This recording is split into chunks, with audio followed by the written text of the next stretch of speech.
So that's our proposal. This is where we've ended up. It's an approach that has been debated and changed, and I believe improved over the last year. It incorporates the best ideas from Democrats and Republicans, including some of the ideas that Republicans offered during the healthcare summit, like funding state grants on medical malpractice reform and curbing waste and fraud and abuse in the healthcare system. My proposal also gets rid of many of the provisions that had no place in healthcare reform, provisions that were more about winning individual votes in Congress than improving healthcare for all Americans. Now, despite all that we agree on and all the Republican ideas we've incorporated, many, probably most, Republicans in Congress just have a fundamental disagreement over whether we should have more or less oversight of insurance companies. And if they truly believe that less regulation would lead to higher quality, more affordable health insurance, then they should vote against the proposal I've put forward. Now, some also believe that we should, instead of doing what I'm proposing, pursue a piecemeal approach to health insurance reform, where we tinker around the edges of this challenge for the next few years. Even those who acknowledge the problem of the uninsured say, we just can't afford to help them right now, which is why the Republican proposal only covers 3 million uninsured Americans, while we cover over 31 million. The problem with that approach is that unless everyone has access to affordable coverage, you can't prevent insurance companies from denying coverage based on pre-existing conditions. You can't limit the amount families are forced to pay out of their own pockets. The insurance reforms rest on everybody having access to coverage.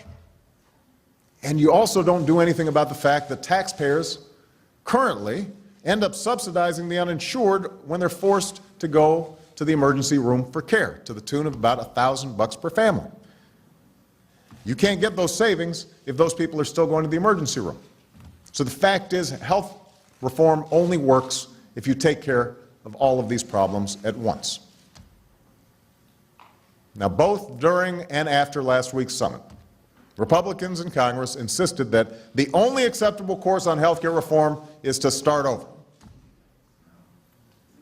But given these honest and substantial differences between the parties about the need to regulate the insurance industry and the need to help millions of middle-class families get insurance, I don't see how another year of negotiations would help. Moreover, the insurance companies aren't starting over. They're continuing to raise premiums and deny coverage as we speak. For us to start over now could simply lead to delay that could last for another decade or even more. The American people and the U.S. economy just can't wait that long.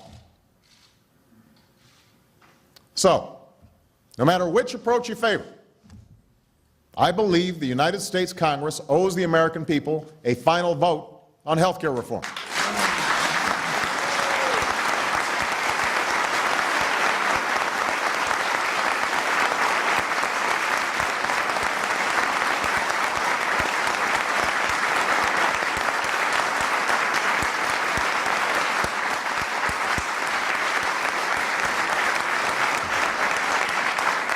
We have debated this issue thoroughly, not just for the past year, but for decades.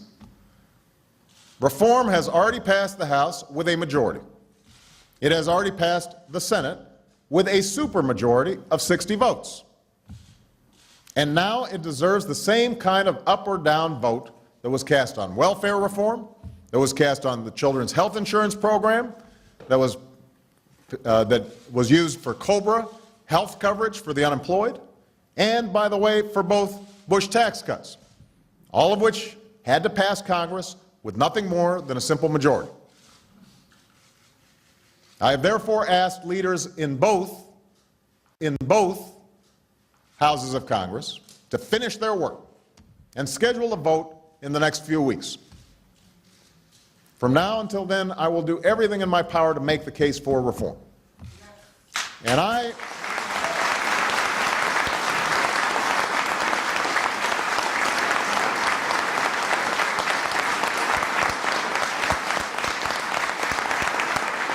And I urge every American who wants this reform to make their voice heard as well. Every family, every business, every patient, every doctor, every nurse, every physician's assistant.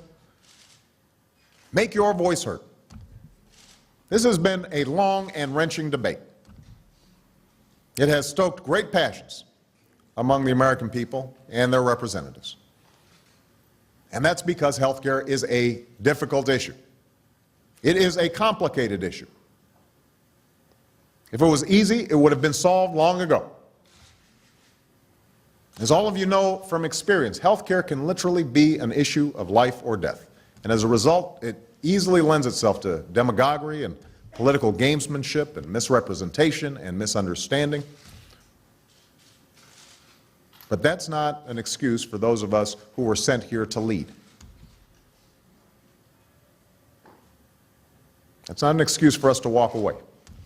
We can't just give up because the politics are hard.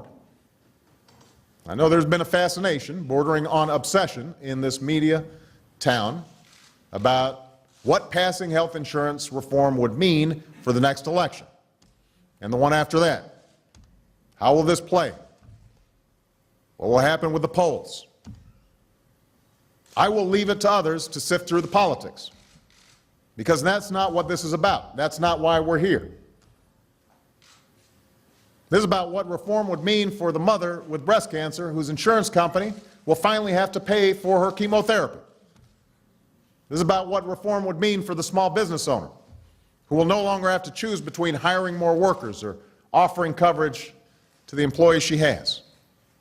This is about what reform would mean for middle-class families who will be able to afford health insurance for the very first time in their lives and get a regular checkup once in a while and have some security about their children if they get sick. This is about what reform would mean for all those men and women I've met over the last few years who've been brave enough to share their stories. When we started our push for reform last year, I talked to a young mother in Wisconsin named Laura Klitzka. She has 2 young children.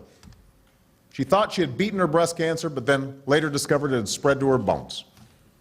She and her husband were working and had insurance, but their medical bills still landed them in debt. And now she spends time worrying about that debt when all she wants to do is spend time with her children and focus on getting well. This should not happen in the United States of America. And it doesn't have to.